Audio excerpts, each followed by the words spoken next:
let's discuss all the books I've read in March. Hello, welcome back to my channel. I hope you're all doing amazing. So, March is finally over, which means one thing, we get to discuss our monthly reading wrap up. So, currently as it stands, I have read 6 books in the month of March, but we have 2 days left and I think I can read one more. So hopefully by the end of this video, I've read 7 books in March. Not the greatest month, I have to admit. I think I've had more lower ratings than higher ratings, but that's just how the game goes sometimes. Also, just to acknowledge the elephant in the room, I'm not in my usual location in front of my bookcase because currently I have no books on my bookcase. We are in the middle of a move and basically this is the only filmable location because everything is everywhere at the moment. We are moving very, very soon, but I really wanted to get a video up this week. But without further ado, let's crack on. So the first book I read in March was Sorry for Your Loss by Georgia McVeigh, and thank you so much to NetGalley and Dutton Publishing because I actually read this as an e-arc. But good news, if this takes your fancy, it's actually out now as it was released on the 31st of March 2026. But caveat being, I only rated this 2.5 stars. I was actually quite disappointed with this one. So our premise is we have got our female main character Iris, and it kind of starts off with a bang because we are in her shoes and she is attending a kind of group therapy, counselling, grief session. So there's a whole load of them in a circle and they're speaking about their grief. And she goes to this session every week on a Tuesday because her husband unfortunately passed away. Now, one session, 1 week, completely different because in walks Jack. It's his first session, but when it's Jack's turn to speak, he notifies the group that his wife has unfortunately passed away. But the thing is, his wife passed away on the exact same day that Iris's husband passed away. Because of this, Jack and Iris actually kind of strike up a bond, shall we say? And I'm going to leave it there because I obviously read the blurb. That's the whole point. Like when you're going on NetGalley looking for arcs, you kind of read what you think would interest you. But unfortunately, I think the blurb gives way too much away. And if I didn't read the blurb, this could have potentially been a higher rating as I think it would have hit harder. Essentially, I think we obviously know that our female main character and male main character are hiding some secrets, but slowly but surely they start to uncover each other's secrets. I guess that's all I can say without giving too much spoilers.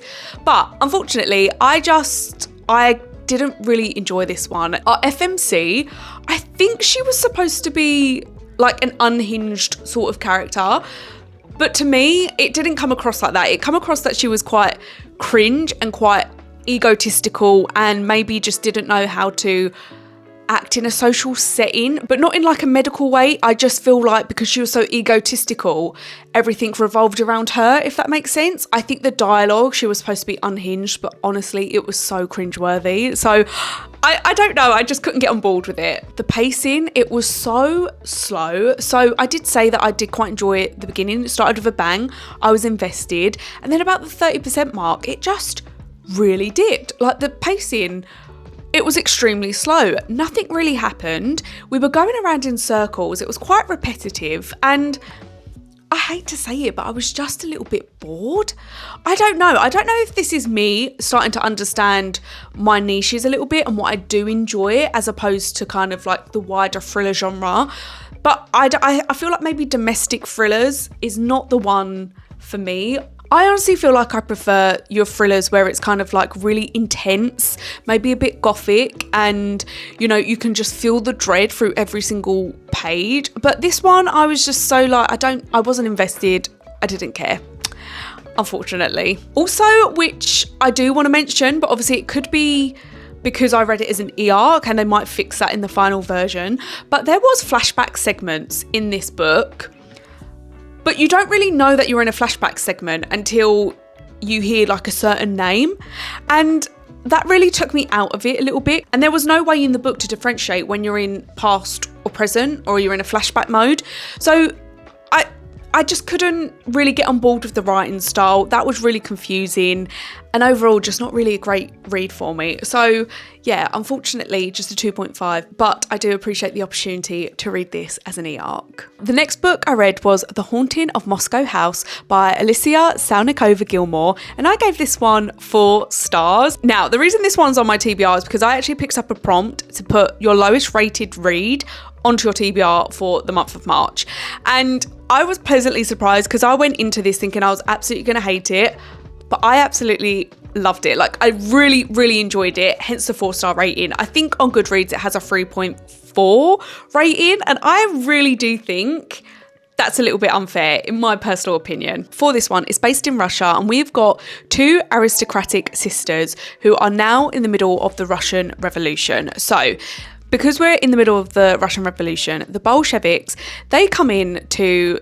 the sisters' house and basically demand that they're going to have a station there. They're going to live there. They're going to work from their house because they have quite a wealthy house. And they basically just demand, you're going up into the attic and we're dealing with the rest of the house. The rest of the house is ours. So they do what the Bolsheviks tell them to. They move up into the attic, but it turns out maybe the house isn't as safe as what it first feels. So we have obviously got the haunted house trope. We've also got a little sprinkle of romance in here. I mean, I say sprinkle, I guess there is a bigger plot than a sprinkle of romance. I don't think that's the core theme of this book. Now, for this one, this is kind of a mashup of genres. I guess we've got kind of like, I don't want to say horror, I don't think it's horror, but like a gothic fiction. We've got historical fiction. We've kind of got a really minor subplot of romance. And I've come to terms, I love a book with a mashup of genres, kind of a really clear, identifiable mashup of genres. I don't know what it is. I feel like you're getting the best of both worlds. I really enjoyed our FMCs. I think they were very likable. I do think one sister is a little bit more likable than the other, and I did find myself rooting for her a little bit, but equally, I was rooting for them both. But I really love familial love, the representations of the 2 sisters' bond, how it grows, how it might divide. I will say the romance subplots for the sisters, they are quite predictable, but equally, I think it was quite a nice stark contrast to the kind of gothic, eerie, and quite frankly, bleak setting of the whole book. So I did find it provided much needed light for the darker times within this book. Now, the haunted house setting itself, I don't know what it is. I eat a haunted house up. I absolutely love it. I devour it. I don't know why, but I can't help but absolutely love it. But what I did enjoy about this kind of haunted house setting is we are looking into Russian folklore. I absolutely love learning about different folklore from different countries and just see how they differ. Like, it's just so interesting. So that was definitely a plus point for me. I do think the reason why maybe this isn't a high rating on Goodreads as what I think it should be is because by the title, you do kind of suggest maybe this is a horror book. Now, I definitely would not put this in a horror category, maybe thriller, potentially, but I wouldn't say this is horror. So if you're looking at the title, The Haunting of Moscow House, you're not really getting what you think you're going to get from that title. And potentially maybe that's why this has got low ratings. If anything, I think the horror aspect is quite low in the spectrum of other kind of genres within this book. But overall, I really enjoyed this one, and I would actually recommend, despite it being the lowest rated on my TBR, I would absolutely recommend, especially if you love a historical fiction, maybe a bit of gothic atmosphere setting. I think this one is going to be for you. The next book I read was Hamnet by Maggie O'Farrell, and I gave this one 3 stars. Now, this is actually my highest rated read according to Goodreads of the month, and it just fell flat for me. Now, Hamnet is about, obviously, William Shakespeare. He's not actually mentioned. I think he is kind of like a nameless character, but it's heavily implied that it's William Shakespeare. And basically, Hamlet, the play that he wrote, was about his son, who unfortunately died aged 11. Now, this is kind of on the back, it's not a spoiler, and obviously it's kind of history. If you know William Shakespeare's history, you know that his son died. So for this one, I guess we are in the eyes of William Shakespeare's wife, and I suppose we are seeing her story from when she met Shakespeare, who is obviously the unnamed character, when she had her children, when her son died and also after her son died. So it's kind of a whole timeline of her life, I guess, up until the point of when Hamlet the play was released. On paper, I thought this was going to be a 5-star read for me. I want to start off by saying that Maggie's writing is phenomenal. It's so lyrical, it's flowery, it's poetic, it's just stunning, it's beautiful. I cannot fault Maggie's writing at all, and if anything, I will 100% be picking up another one of her books. Now, I think the reason why this didn't hit very hard for me, I'm ashamed to say that I don't know too much about William Shakespeare. Even though I'm British and we're kind of grown up to learn about William Shakespeare, I actually don't know too much about him. Obviously, I know his kind of main plays. Have I watched any of his plays? Have I read any of his plays? No, I haven't. I'm sorry. And I think this is the reason why maybe I just wasn't fully invested in the story. Oh, I feel really mean saying that, but I don't know. I think that is it. And I do understand the whole point of the book is kind of knowing that Hamlet dies. I just felt like because I knew that moment was going to happen, it took the surprise and the emotion out of it. Does that make sense? I don't know. Maybe call me heartless. But yeah, I think overall, I didn't really connect with the story. And I do think that's a problem on me because I don't really know too much about William Shakespeare. So I think if you absolutely adore William Shakespeare or even know a little bit about him, like I know absolutely nothing, I definitely think this will hit harder. Is the story heartbreaking? Now, this is where maybe I am a little bit heartless because I didn't cry. I expected to cry and I just didn't. And I think that's how I knew I wasn't fully invested in this story because I cry a bit. I can be so emotional sometimes, especially when it comes to books, but I just wasn't. I just wasn't. So yeah, I understand that obviously Maggie's writing is beautiful and I can appreciate the work of this book, but personally for me, it wasn't a book for my enjoyment. So the next book I read was Across the Vanishing Sky by Cowles, and I gave this one 4 stars. And I want to say thank you so much to Evermore Books because they did kindly send me a physical proof copy of this, and I couldn't believe it actually when I got sent it, but I was so surprised because I absolutely ate this one. We have actually got another book that's kind of a mashup of genres. This one is romance and a thriller kind of subplot, and it works so well. I need more books with this kind of mashup of genre. I think the Indigo Ridge by Devney Perry is kind of similar. Now, we are 1 year in the past and Braden finds herself with her best friend, kind of like a sister vibe, in Starlight Grove, and they are basically doing a little hike. Anyway, something goes down and her best friend goes missing. Now, the cops don't seem to be too interested into finding out what happens. So Braden thinks if they're not interested, then I'm going to have to do this myself. So fast forward to a year, she decides that she wants to move to Starlight Grove and basically find out what happened to her best friend. But of course, this is a romance. So along the way, she meets our male main character, Dexter. And it turns out he is, all I'm going to say is kind of like a computer genius, you know, and he manages to help her within her quest to find what's happened to her best friend. And that is all I'm gonna say. But I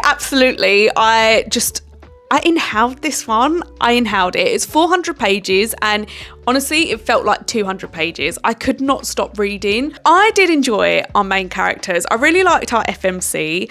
Our male main character, I just felt was he was just okay. I don't think he'll be very memorable, let's put it like that. But I did enjoy his character. But more than that, he's actually got a massive family. And obviously this is going to be part of a bigger series.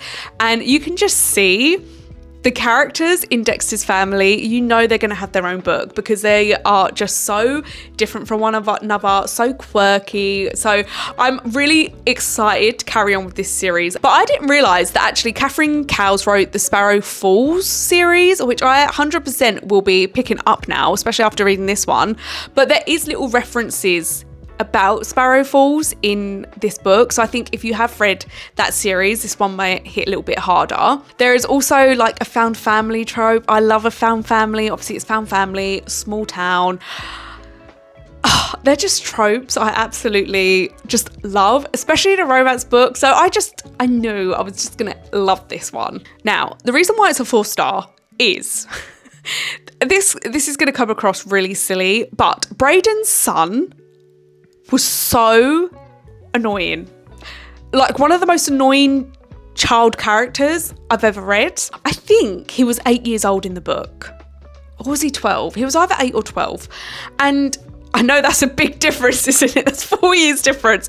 But I've read a lot of books with kids in it at the moment. But I think he was 8 years old, and all he kept doing was saying bro or bruh. I know this is a personal affliction, but I hate those words. Like, I don't know what it is when I hear bro, bruv, bruh. I don't know what it is. It really grinds my gears. But the whole kind of time that her son was on the page, you would just see bro. Like, you would see one of those 3 words. And honestly, I was rolling my eyes. I'm surprised my pupils didn't go to the back of my head, because I couldn't stand it. And actually, to the point where I had to put the book down. As much as I was loving it, this kid annoyed me so much, I had to put the book down. And I think that I need to acknowledge that. But I'm fully aware this is just a personal pet peeve of mine, and someone else would just be like, okay, you're totally overreacting. Also, the ending, it wasn't anything kind of groundbreaking, but I didn't actually guess who the culprit is. I've heard a lot of people did, but I didn't. So again, I feel like it has to have points for that. Overall, I just really think this was such a good read, and I don't know what it is. I think I am in my romance era. I feel like I said this last month as well, but romance is not typically my genre, but at the moment I am eating, like literally eating up any romances that I read. Now, the next book I read was The Curfew by T.M. Logan, and I gave this one 3 stars. So for this one, we've got a family, and they have set their son a curfew. You know, he goes out to parties, he goes out with his friends, and they just say, you need to be back by your curfew. But one day, he doesn't come back by the curfew time. And the next day, it turns out that one of his friends has actually gone missing. And this probes a police investigation. Was the son actually involved, or is he just maybe covering up for someone? Or does he have no idea at all? I think a little bit like I said earlier, I think I'm starting to understand my taste for thrillers, and kind of this domestic thrillers, I just don't feel like they are for me. Especially, now this is me coming across really heartless, especially if kids are involved. I don't really, maybe it's because I don't have kids of my own, I don't know. Don't really gravitate towards it. I don't feel invested. I don't really feel bothered. That sounds really bad, but obviously if an actual child goes missing, I'm not going to be like, oh, I don't care. But I think in a book setting, it doesn't really float my boat. So again, I'm starting to narrow down what I like. I just don't feel like I was very invested. I wasn't really invested in the family. We are in the point of view of the father. I wasn't really caring. I wasn't caring for the outcome. I wasn't caring for the investigation. I think the chapters were roughly around 5 pages, so shortish chapters, so really easy to kind of read. And also many of the chapters, they kind of had mini cliffhangers, which makes you then want to turn the page. I think as well, the ending, I wasn't super impressed by the ending, you know, and not that I got the ending, but when the ending was unraveled, I was just a bit like, oh, I just expected a little bit more. And I don't know if that's just because of the whole vibe of how I felt during reading this book. Also, this book was 461 pages long. This book did not need to be 461 pages long. I think at least 150 pages could have been shaved off this. I don't know. I felt the middle portion, again, not much was really happening. It felt quite slow, the pacing.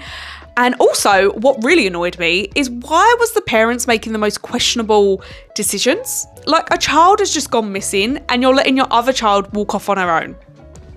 Make it make sense. I don't know. I just found the parents were a little bit silly in this scenario. And again, that just made me roll my eyes. This was an easy palate cleanser for me. It was just okay.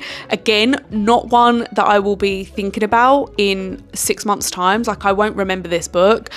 I do feel like maybe I will kind of donate this one to charity. I don't really care for it being on my bookshelves. Like, It was just an okay read. Nothing great, but nothing like too offensive. I do understand why people enjoy this though, and I think if you do like domestic thrillers, then it will keep you like on your toes, especially with those mini cliffhangers, which I think TM Logan does really well. And in that sense, he kind of reminds me a little bit of Frieda McFadden. Don't know if that's a compliment or an insult, but I don't know. I kind of get the similar vibes, but yeah, just easy breezy, middle of the road, not one I'll think about, but not one I'm sad to have read. Now, the next read, I'm absolutely sad that I listened to. I actually read this one on audiobook, and that is Unfortunately Yours by Tessa Bailey, and I gave this one 2.5 stars. Tessa Bailey and I, we don't really get on. Her writing style was not for me. Fully aware she is kind of known as kind of like a smut queen. I'm not the best at smut. I don't really want smut in every single chapter of my book, and I understand that that is maybe kind of like Tessa Bailey's forte, which is absolutely fine. Some people love spice and I just don't. For this one, because it was a Tessa Bailey book, I thought I would listen to it on audio just to kind of get me through it. And I did succeed. I did finish it. So for this one, it's actually the second in the series. You betcha I am not reading the first one. I think I've got one more Tessa Bailey on my shelf, and then I'm done with Tessa for good. So basically, long story short, we have got our FMC Natalie and we've got our male main character August. They are kind of painted out to be kind of enemies. I personally don't think they're enemies. It is the most stupidest reason for being enemies, and this, I'm not even going to get into it right now. Anyway, they're painted out to be enemies. So a situation occurs where they have to marry for convenience, and we're just going through their journey of their marriage of convenience. But of course, they don't like each other, apparently. But the reason why they don't like each other is because Natalie once insulted August's wine. He's making wine. I think he wants to sell and make wine out of this region. And because Natalie knows her wine, she's kind of like a wine connoisseur. She said it tasted rubbish, and now they're enemies. This one was really infuriating. This one was really, really infuriating for me. So, as I said, they are not enemies. They are clearly not enemies at all. They're pretending to be enemies, but they both know that they like each other. So why are you still pretending that you don't like each other? Like, this whole book is a miscommunication trope. But not only that, they're enemies. They don't like each other. They really hate each other. They're really annoying. But practically, tell me why every single chapter had spice. I mean, that is a bit of exaggeration, but I would say about a third of this book is spice. Like, it's it is in majority of the chapters. I mean, I am someone that likes a bit of yearning and a slow burn. I get that. Like, I'm not the target audience for this book. But why are you telling me that you absolutely don't like him? It's mainly from the FMC side. She was dead adamant that she doesn't like this man. But then they're getting into these intimate situations and these frisky situations, and it was awful. I'm so sorry. I feel like I'm being harsh. I don't mean to be harsh, because I know I'm not the target audience for this book. Like, I know that. So I feel like I shouldn't be this harsh. But unfortunately, I did read it, and I have to give you my honest opinions. I rolled my eyes. I don't know the amount of times I've rolled my eyes this month. But it was a lot. Like, it was, the dialogue was not great. The plot, not great. The spice, I cringed a little bit. Wasn't as bad as It Happened One Summer, the spice for me, I don't think. But it's just, I don't know what else to say. I don't really have a positive. I mean, I guess the positive is I did get through it, and it did make me laugh. So that is why it's a 2.5. Like, I did laugh, but maybe I didn't laugh for the right reasons, you know?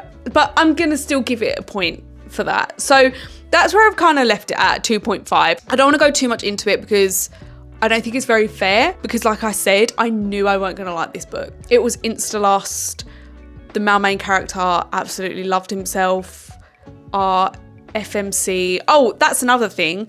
They were 30 years old, I think. They were in their 30s. The dialogue just made me think they were about 18, 20 at a push, not in their 30s.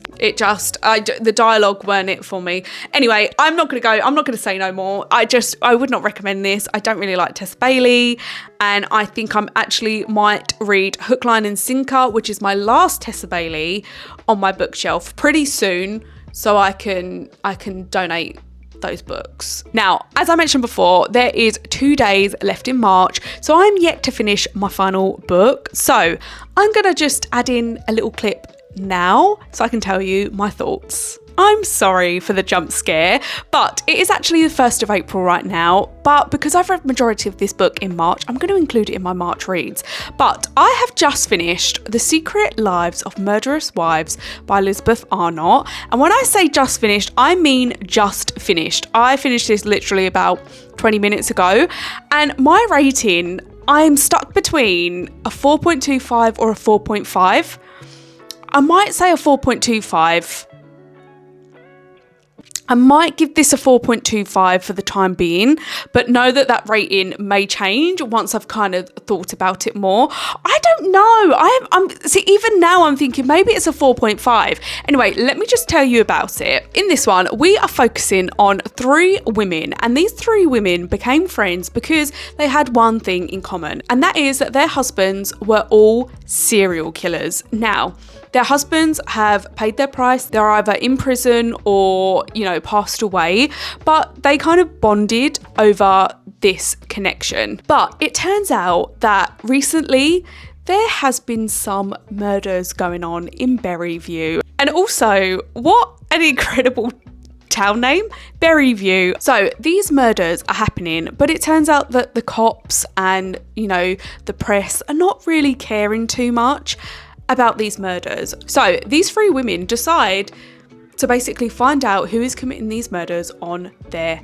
own. And therefore, in this book, we are then following their journey of what they're going to uncover. So what I'll start off by saying is this is actually set in the 1960s, maybe when views on women weren't what they are today. As such, women were kind of put in their place. They weren't really seen as strong, independent women, and maybe they should just be housewives, stay at home, cook, clean, etc. So while this is a crime fiction, I guess, because we're seeking out who this serial killer is, there is a very strong message about women, how strong they can be, how much knowledge they have, sometimes even more knowledge than their male oppositions. And I eat that up.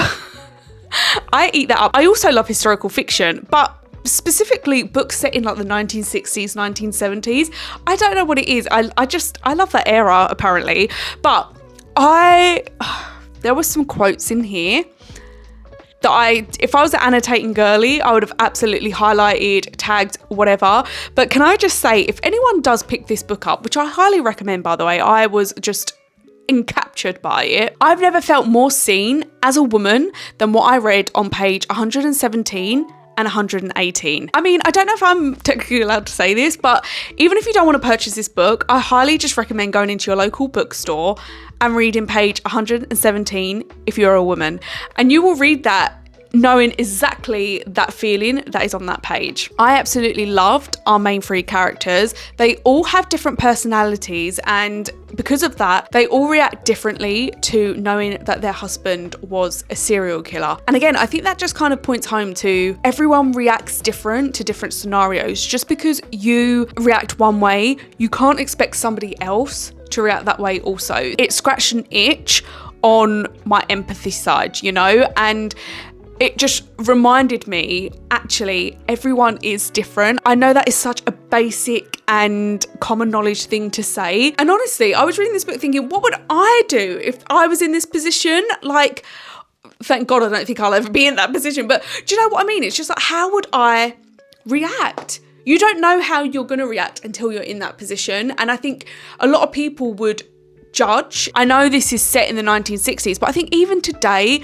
people are so judgmental before they even know or understand the situation, let alone speak to that person, see how they're feeling, etc. I loved how that was described and depicted in all three of these women, and actually I think they worked really well. Like, even though they were so different, you could see how they just mesh well together, and actually because they were so different, it brought out their strengths. Now, I didn't actually get the ending, but the ending wasn't a shock to me, but that did not take away from the book itself. I thoroughly enjoyed it, and actually I quite enjoyed the steps that were taken for them to realise maybe who the culprit was. The only thing where it's a bit of a downside where it can't be a 5-star is because I know we're in the 1960s, but some things just felt a little bit too convenient. You know, maybe someone forgot this, or some things happened in the plot where I just felt that's an easy kind of loop around, where if you just ask one person one question,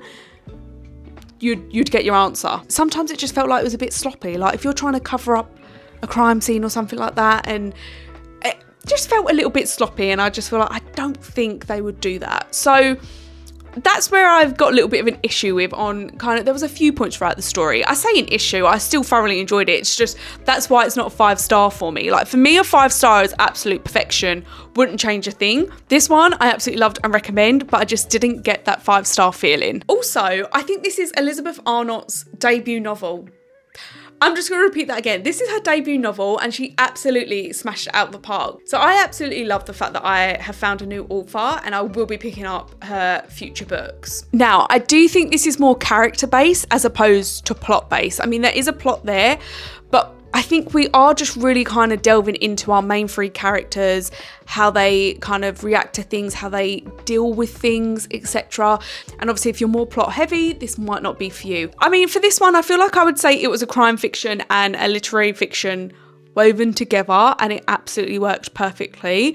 So absolutely would recommend. And I just want to wrap up this segment by saying thank you so much to Viking Books, who actually did send me a proof copy of this, and to confirm that this is out on the 9th of April 2026. So if this does take your fancy, you do not have long to wait to pick up your copy. And that is a wrap on all the books I have read in March. Overall, not the greatest month, but I do have higher hopes for April. I would love to know if you've read any of the books that I've read this month. What did you think about them? Let me know in the comments. I do feel like maybe I've been a little bit tough this month, but at the same time, I really do want to give you my honest opinions. And if I love a book, I'm going to shout it from the rooftops. And if I don't, I'm definitely not going to recommend you guys to read. Obviously, everyone has their own opinions and have their own faults and know what they like and dislike. But yeah, unfortunately, I feel like this month was just, we had a few duds in there. But I would love to know what was your best read of March, or your worst read of March. So if that's on my TBR, I can maybe like leave it for a couple of months. But if you did enjoy this video, it would mean so much to me if you could like and subscribe. I would love to have you. I love talking all things books, love taking all recs as well, and I would just love to have you here. But on that note, I hope you've all had amazing reads for March, and I will hopefully see you in the next one. Bye.